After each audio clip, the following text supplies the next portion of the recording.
Hello Hasbro fans, this is the Destroyers back again with yet another Star Wars action figure review. And again taking a look at a custom figure, and this time actually one of my own. When I decided to make a stop motion series, I decided, right, I'm gonna make some custom Phase 2 clone characters for the stage when my stop motion gets to Phase 2 clone. So I decided also, when I got around to doing some, I'd review them. So here is the first. I actually posted some pictures of it on my main group and my stop motion Facebook page. That was the Clone Wars Battlegrounds Unleashed.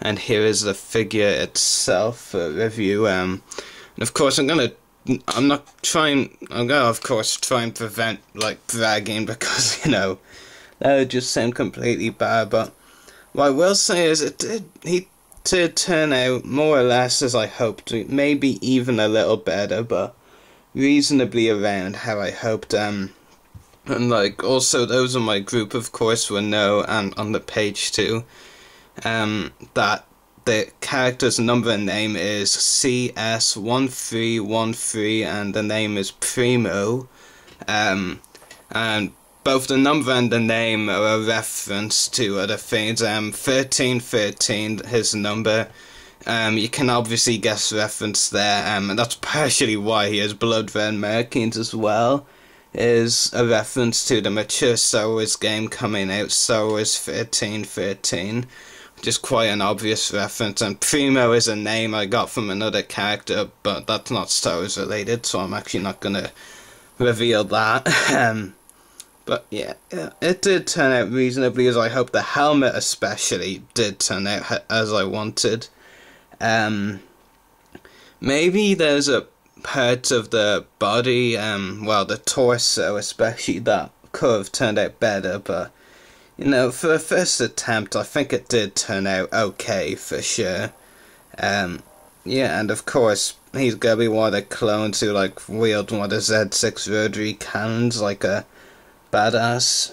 But I'm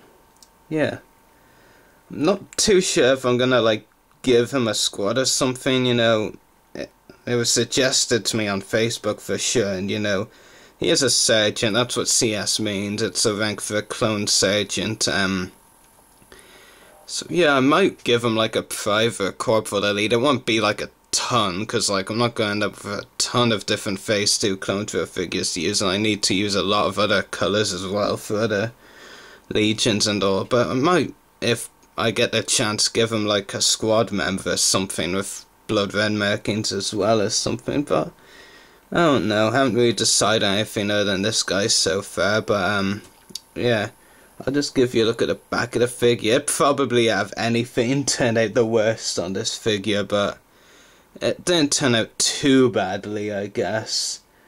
The helmet does look a bit messy, I will admit. But over on Facebook, when I posted pictures, didn't get too many negative comments. A lot of positive ones, and the one or two negative ones I got, I really couldn't care less about, to be honest.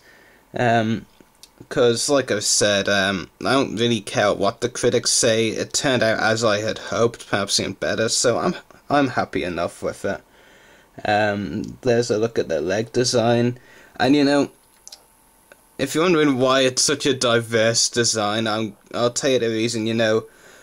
The Phase 2 armor have the two main armors, Phase 1 and Phase 2. The Phase 2 is definitely my favourite, but aside from the commanders and captains on the Clone Wars TV show so far in Season 4, aside from the captains and commanders, I found the designs of the generic troopers to be a bit lazy, I guess. A few of them are okay, like Corporal Comet, but most of them are kind of lame, if I'm being honest. The Wolfpack troopers, Boost and Sinker especially, they're pretty much just Wolfpack troopers with a minor difference, which I'm not too happy about.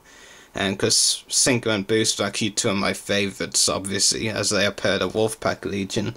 So I really just wanted, with this first custom, to try and be as unique as possible. So yeah, and I think it worked, to be honest. I mean, he's very diverse from any clone you've probably seen before, as far as design goes anyway. And I'll just zoom in on the head fitting, and like I said, the helmet design is by far what turned out the best for me.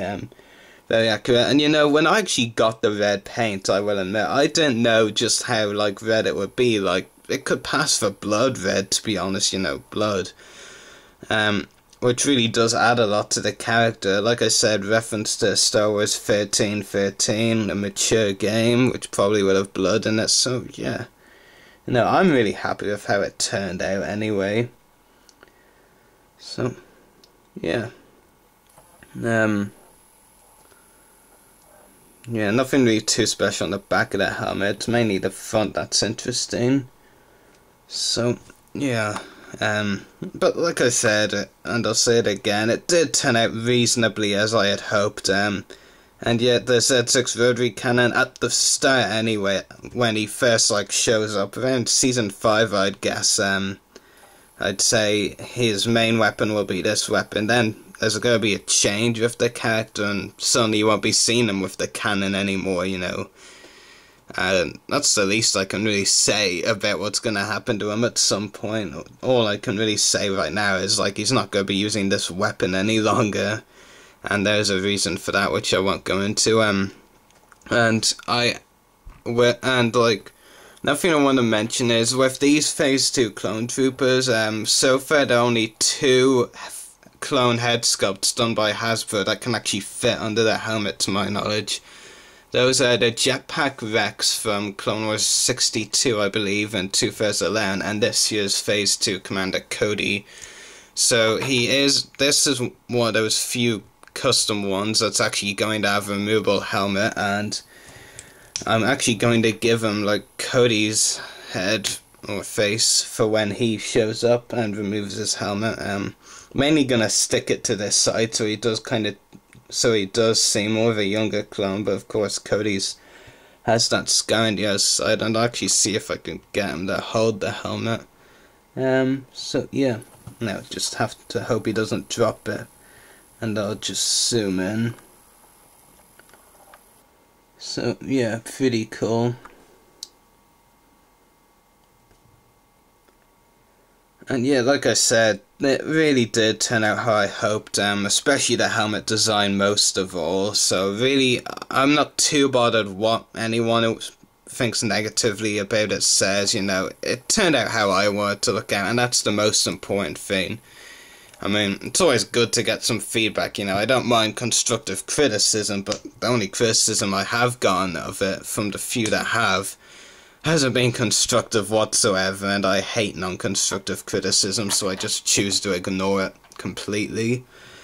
So yeah, of course I can't rate my own customs, that would just be so biased, and even I'm not that arrogant. But yeah, I'll just say it one last time, turned out reasonably how I wanted, so I'm okay with it.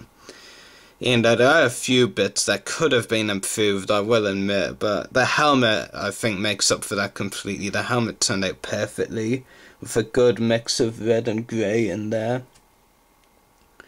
So yeah, not too sure what custom I'll be doing next. Maybe a 501st clone, maybe 212 new ones. Like, another thing I decided is, like, I won't try and make customs of actual characters we've seen, you know, because it'd probably end up a disaster, so I think me making new characters out of it is gonna work much better, and will give me a way to, like, portray, you know, develop new clone characters as well, so looking forward to that. And of course this is CS-1313, otherwise known as Clone Sergeant Primo. Not really too sure what legion he'll be in. He might have a small unit of his own, but only time will tell. So anyway, may the force be with you, and happy hunting.